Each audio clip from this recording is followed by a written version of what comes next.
Goran Bertok's authorial oeuvre reveals a profound consistency in the depiction of the human body, in certain borderline aspects of life, and above all, in its transience.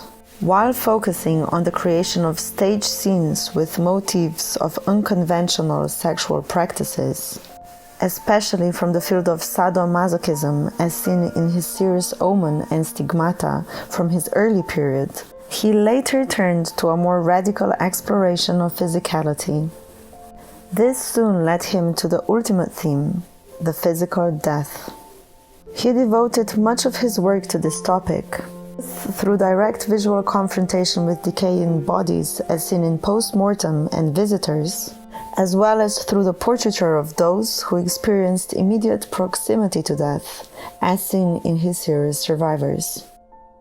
By presenting the body moving in the immediate vicinity of death, as if having a love relationship with death, he somehow logically continues along these lines in the series Hunger.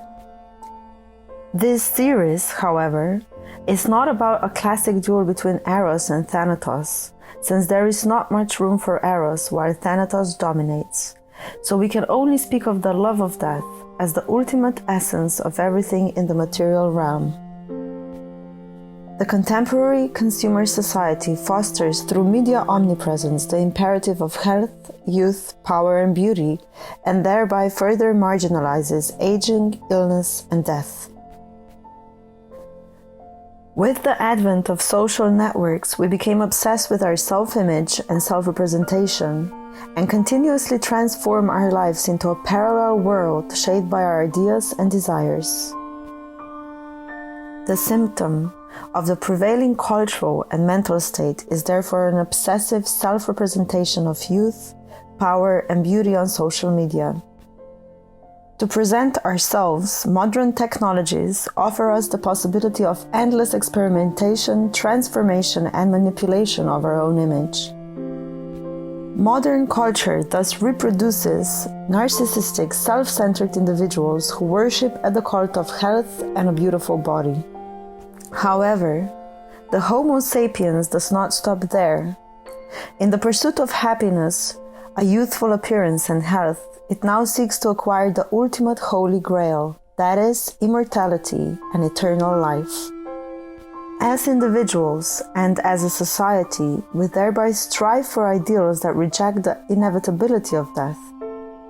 In a relatively short period of humanity, life expectancy has doubled or even tripled.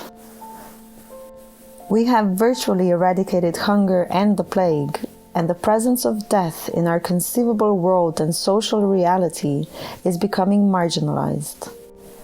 Paradoxically, the media engulfs us with images of sickness and death. These are primarily spectacular images of suffering and death, which happen to others and only let us forget about our own eventual suffering and inevitable demise.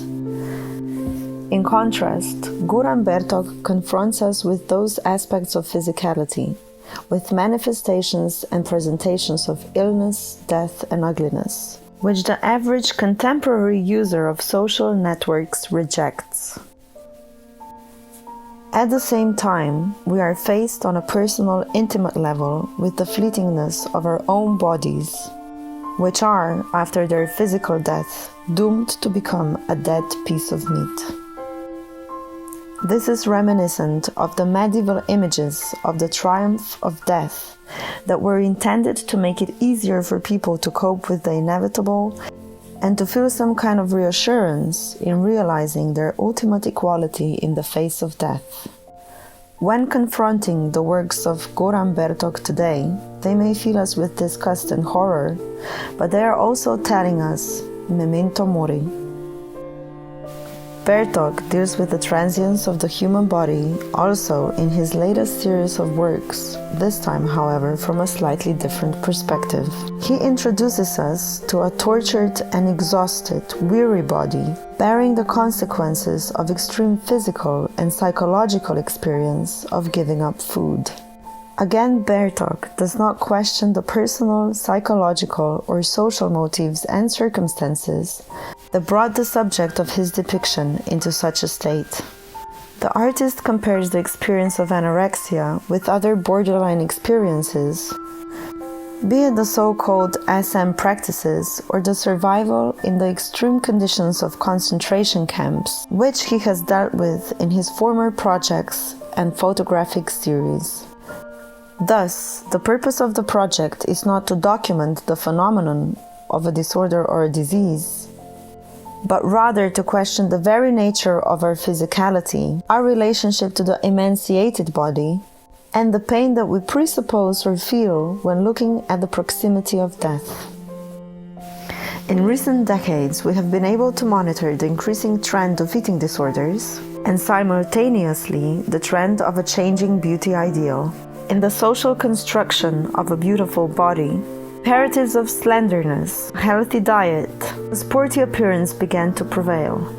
The post-war beauty icons from the entertainment industry, with lascivious curves, have been replaced by even thinner models who have dominated the fashion world for a while.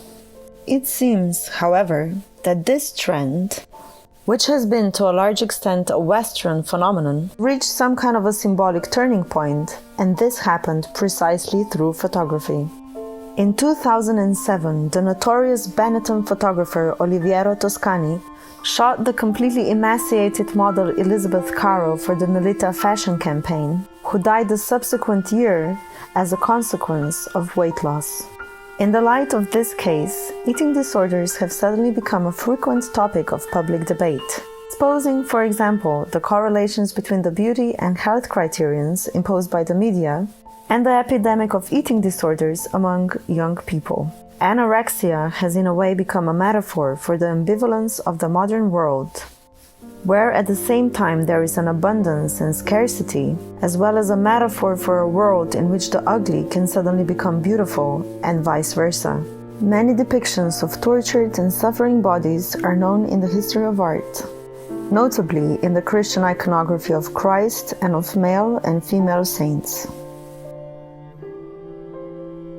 There are many associations with Christian iconography in Goran Bertok's oeuvre. This religion, especially in its rich visual history, certainly intrigues and inspires him.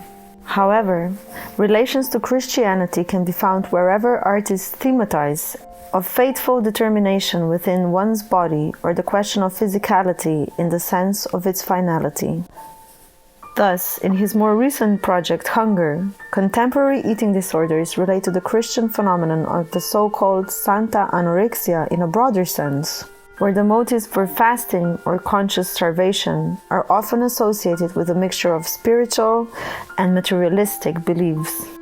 Christianity enters the world of Bertok's images by metaphor.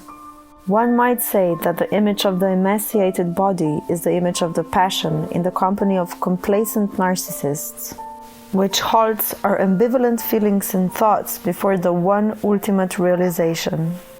Hunger is thus another memento of Bertok. Whatever meaning we seek for ourselves, whether it be holy in terms of religiousness or exalted in our subjective universe, the ultimate essence of all matter is death.